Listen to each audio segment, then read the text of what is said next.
Okay, in this exercise, we're supposed to use both nodal and mesh analysis to write equations from which I can determine this current, capital I1. I'll do nodal analysis first. I can pick an arbitrary node as my reference node. This 9-volt battery means that this side of the battery is not an independent node from this side. They're related by a specific voltage. I can pick arbitrarily one side or the other to be an independent node. I'll call this V sub A. Then this voltage here will be V sub A plus 9 volts. And there is one other independent node over here, which I will call V sub B. So I need to write two equations into unknowns for VA and VB. Then I can use those to write an equation for I1.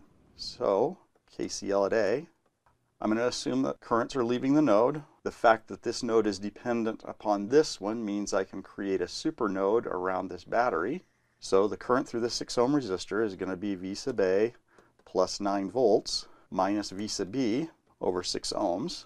The current through the 12 ohm resistor is just going to be V sub A minus V sub B over 12 ohms.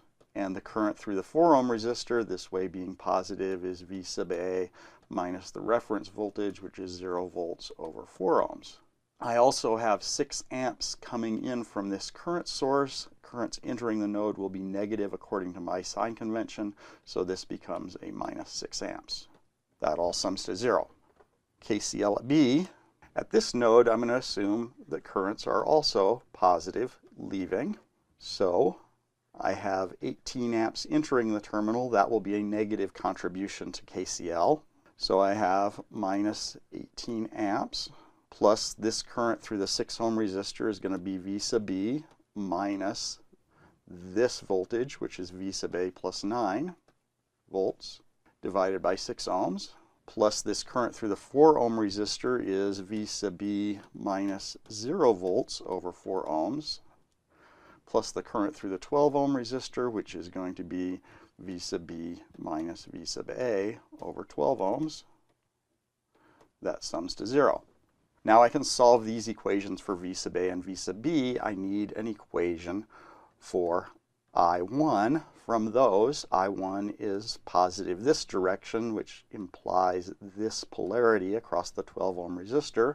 So I1 is equal to the assumed higher voltage, V sub B, minus the assumed negative voltage, which is V sub A, over 12 ohms.